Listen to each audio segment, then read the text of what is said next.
The opening scene of the movie introduces us to a young girl, Annie, peacefully sleeping in her bedroom. Suddenly, the door to her room creaks open, and a deep, manly voice calls out Annie's name. Annie thinks it's her father, but then a growl fills the air, causing her to cry. Just as she's screaming, the thing comes closer and blood splatters on a nearby family photograph. The scene then shifts to a completely different setting, a new house, a new family. William Harper, a psychiatrist who meets his patients at his home, and his two kids, teenage Sadie and little Sawyer. Their lives have been shattered by the recent loss of William's wife in a tragic car accident. Sadie decides to wear her late mother's clothes to school, trying to keep a piece of her mom's memory close. As William gets ready to drop his kids off at school, he notices Sadie in her mother's dress and says she looks nice. At school, Sadie meets up with her friend Bethany, who warmly welcomes her back. Sadie thanks Bethany for being nice to her, as everyone else seems to be giving her the cold shoulder. Right then, another girl named Natalie and her crew of friends go over to talk to Sadie. Natalie tells Sadie that she doesn't think wearing her mother's dress is a great idea and tries to make fun of Sadie. Things get heated when Sadie calls Natalie a bitch and Natalie shoves Sadie, causing a mess with food all over Sadie's dress. Visibly upset, Sadie leaves school. In the next scene, a man named Lester Billings arrives at William's home office in a bit of a mess. Lester looks really disturbed and urgently wants to have a chat with William. Initially, Bill explains that he usually requires a phone consultation first, but he eventually agrees to listen to Lester's story. As Lester settles into his chair, he can't help but notice a closet in the room. Feeling a bit uneasy, he asks if Will can close the closet door. After Lester fills out the client's form, William sets up a recorder for their session. Lester opens up and reveals that he has lost 3 of his children, one right after the other, and the circumstances around their deaths were very mysterious. Curious, William questions whether these deaths were due to natural causes, but Lester states that there's nothing natural about it. He believes something drained the life out of them. Lester admits he's unsure exactly what it is, but he saw it once, just before his youngest child, Annie, suffered a broken neck. Before their deaths, Lester thought it was merely their imagination running wild, and his oldest child even tried to draw this mysterious entity. He hands over the drawing to William, who is shocked by what he sees. Lester describes this entity as something that targets their children when they're not paying attention. William, feeling uneasy, tells Lester that he needs to use the restroom. Once outside, he dials the police instead and tells them that there is a man in his office who might be dangerous, but he doesn't notice that Lester is going up the stairs. Meanwhile, Sadie returns home to change her clothes, unknown to William. She tosses her mom's dress into the washing machine, and little does she know that Lester is watching her from a distance. As Sadie makes her way to her room, she hears a noise. Startled, she heads toward the source of the sound, but accidentally steps on something wet and red, giving her a fright. To her relief, it turns out to be spilled paint from her late mother's art studio. When Sadie enters the studio, she's shocked to find it scattered. Her family's painting lies ruined on the floor, and as she bends down to inspect it, she hears muffled sounds and thumping coming from inside a nearby closet. She enters the closet but finds it empty. As William arrives asking if she's okay, the two are shocked to see Lester's dead body hanging from the closet door. Later, the police arrive, and William explains how Lester talked about a shadow monster he believed had taken the lives of all his children. The detective suggests that Lester's overwhelming guilt or the fear might have driven him to commit suicide. Sadie, feeling uncertain, asks if they're sure it was a suicide and explains that before she opened the closet, she heard fight noises coming from it.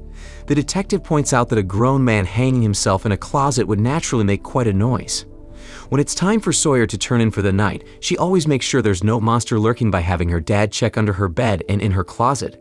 At the same time, Sadie notices a strange mold beginning to form around the house.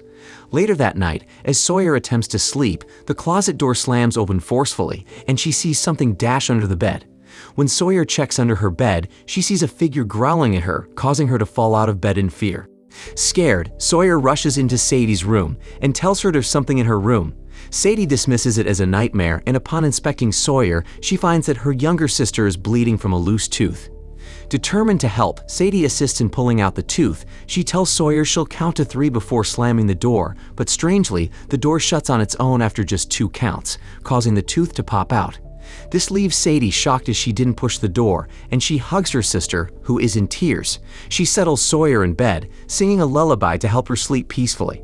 But after the 2 sisters fall into a deep slumber, the same lullaby echoes outside the room, and something or someone mysteriously takes Sawyer's tooth away. Even though their father is a therapist, the sisters choose to see a different therapist the following day in order to deal with their grief. Dr. Weller wants to help young Sawyer overcome her fear of a thing she sees in the dark. To do this, she switches off the lights in the room to demonstrate that there's nothing to be afraid of. The room's lights start flickering on and off, which terrifies Sawyer. After a while, she's horrified to see the mysterious entity crawling on the ceiling. When the lights finally come back on, Dr. Weller tries to comfort her, insisting that it was all just her imagination. During William's session, Dr. Weller suggests a joint family session, but William refuses. He doesn't seem to want to think too much about this monster story and his wife's passing. William apologizes to his family, expressing regret that he ever allowed Lester into their home. That night in her bedroom, Sawyer hears her bedroom door open and her sister Sadie's voice, reassuring her that it's all in her head. However, when Sawyer peeks out from under her blanket, she finds no one there. The closet doors mysteriously open, and then someone knocks on her door. Meanwhile, as Sadie looks into Lester's background in her father's office, she discovers a form that he filled out. She also discovers an audio recording of William's session with Lester. After her dad excuses himself to go to the restroom, she hears Lester yelling at someone to get away from him.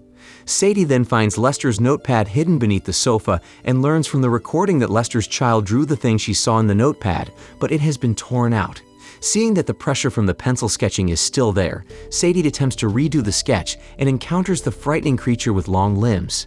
Back to Sawyer, she checks outside her room, and the light bulb in Sadie's room explodes. She then hears a voice telling her that what she's experiencing isn't real.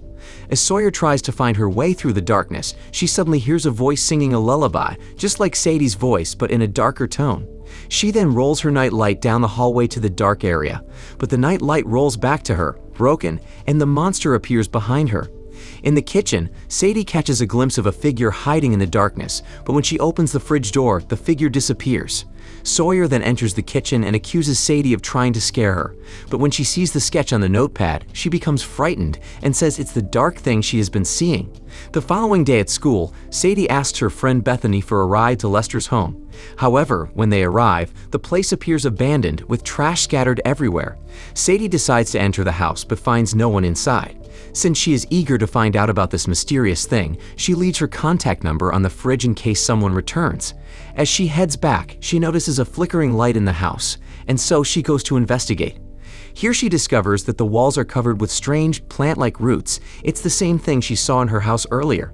As Sadie explores the house, she heads upstairs, following a trail of candles. She notices some photos on the wall, and suddenly she sees someone behind her, and it turns out to be Rita, Lester's wife. Sadie then explains that her dad had a visit from Lester and shows Rita the drawing she found and asks her about it. Rita, however, warns Sadie that she should pray she never encounters one, so Sadie mentions that her sister saw it. Rita then reveals that this entity goes after her children, and they refer to it as the Boogeyman. She says that the Boogeyman enjoys playing with its victims and follows them anywhere, and it can even mimic human speech. Rita explains that this creature needs darkness to stay hidden. All of a sudden, she warns Sadie not to move as it's right behind her. Rita shoots her rifle, causing Sadie to run back to Bethany's car. When she gets back home, she ignores her sister Sawyer and rushes to her bedroom. And then this happens. Sadie wakes up as if it was a terrible dream she had. She steps out of her room, hearing some noises. When she goes into her mother's room to check, she finds it empty. It's then that William, her father, comes out holding a box of their mother's belongings. William tells her to keep what she wants and take the rest down to the basement. Sadie then carries the box downstairs and discovers other old items, including her mom's lighter and a video camera with a recording of her mom singing to her when she was a baby. She attempts to connect with her mother's spirit using the lighter, and suddenly, she hears her mother's voice. Spooked, Sadie goes to the source of the voice and finds her mom standing in the darkness, but as she turns on the light, her mother vanishes. The following day, Bethany suggests that she and her friends hang out at Sadie's place to help her forget about her problems for a while. However, in Sadie's house, they grow bored until Sadie reveals she has something they shouldn't have. She shows them a box she found among her mom's belongings, and they end up enjoying it. Bethany passes the drug to Sadie, but she starts coughing uncontrollably. In the midst of her coughing fit, she pulls out what appears to be a string, and is shocked to see that it's the same string she used to pull Sawyer's loose tooth. Bethany comes over to help, but Natalie makes things worse by recording the scene on her mom's camera. She also asks if Sadie can show them the closet where Lester had hanged himself. Sadie leads her friends to the closet, pointing out the strange plant-like roots on the walls. Suddenly, Natalie closes the door and claims it's a form of exposure therapy. Panic sets in as the Boogeyman appears, inching closer. Desperate, Sadie manages to open the door, and her friends ask if she's okay, but Natalie brushes it off as drama. Frustrated, Sadie slaps Natalie. Bethany insists that they were trying to open the door, but it wouldn't open. In anger, the girls leave the house, telling William that his daughter was psychotic. Afterwards, Sawyer is seen playing a game when she spots the Boogeyman nearby. Scared, she tries to hide. The Boogeyman approaches the couch, searching for her, then eventually leaves. Thinking she's safe, Sawyer gets up and sits on the couch. But then all of a sudden, the Boogeyman tosses her against the TV, and the next thing she knows, she's waking up in a hospital. Sadie is by her side, trying to comfort her, and she finally believes Sawyer's claim. In the midst of this, Sadie reveals seeing something in the closet, but William asks if Sadie is high, as he could smell weed on her. Frustrated, Sadie decides to leave, saying that he never listens to her. She then visits Rita, Lester's wife, who advises that if the entity is drawn to weakness, they need to show its strength. Rita warns Sadie to be careful, mentioning she has installed spring-loaded firing pins. When Sadie questions whether she believes they can kill it, Rita suddenly attacks her and uses Sadie as bait to lure the Boogeyman out. However, Rita reassures Sadie that she won't let anything happen to her and switches off the lights. As expected, the Boogeyman appears, causing the candles in the room to blow out. When he tries to attack, he walks to the loaded gun's rope and triggers it, causing the monster to collapse. Rita checks on him and shoots him again, saying that she had told him he could be killed, but the victory is short-lived as the Boogeyman attacks again, tearing Rita in half. Sadie manages to free herself and attempts to escape, with the Boogeyman pursuing her. Fortunately, she manages to make it out of the house. Soon after, Sadie receives a call from William, who tells her they've just returned. She urgently instructs him to go back to the car and find a brightly lit place with lots of people. But then, the Boogeyman pulls them in, and Sadie rushes back to the house to help them. Once she gets home, she quickly locates Sawyer with a rope light on her body and asks where their father is. Sawyer tells her that the Boogeyman took him down to the basement, so Sadie reassures her sister that they won't lose their father too. She mentions that she saw the Boogeyman bleed, so it can be hurt, and maybe they can stop it. Determined to save their father, Sadie heads down to the basement, with Sawyer insisting on following her rather than staying alone upstairs. Soon they come face to face with the Boogeyman, who has their father in his grasp. He drops their father and jumps to attack. Then, he vanishes into the darkness. The Boogeyman strikes again, causing Sawyer to lose consciousness. He then pounces on Sadie, opening his mouth and attempting to drain her life away. Luckily, William manages to get up and intervenes to save his daughter. The Boogeyman throws him aside, and as Sawyer rushes to her father's side, the Christmas lights are unplugged.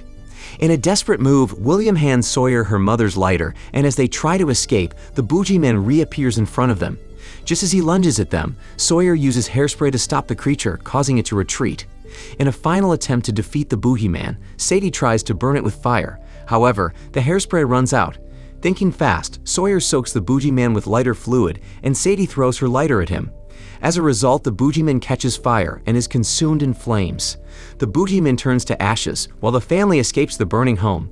The fire quickly spreads throughout the house, and Sadie sees her mother's dress for the last time, before they manage to flee the burning house. Afterwards, together with his loved ones, William finally decides to seek help from Dr. Weller, hoping to move past their traumatic experiences together. He eventually agrees to express what he's been holding inside since his wife's death. But as they prepare to leave, Sadie hears Dr. Weller calling her back inside. However, when she returns to the office, she finds that she is not there. Then, she hears a strange sound as the door to this dark space starts to creak open. Cautiously, Sadie approaches the door, but before she can investigate further, Dr. Weller returns, asking if she can help her with something. Without a word, Sadie closes the door, leaving the audience in suspense as the movie ends. So, what did you think of this movie? Leave it in the comments below, and if you liked the video, please like and subscribe for more movie recaps. See you in the next video.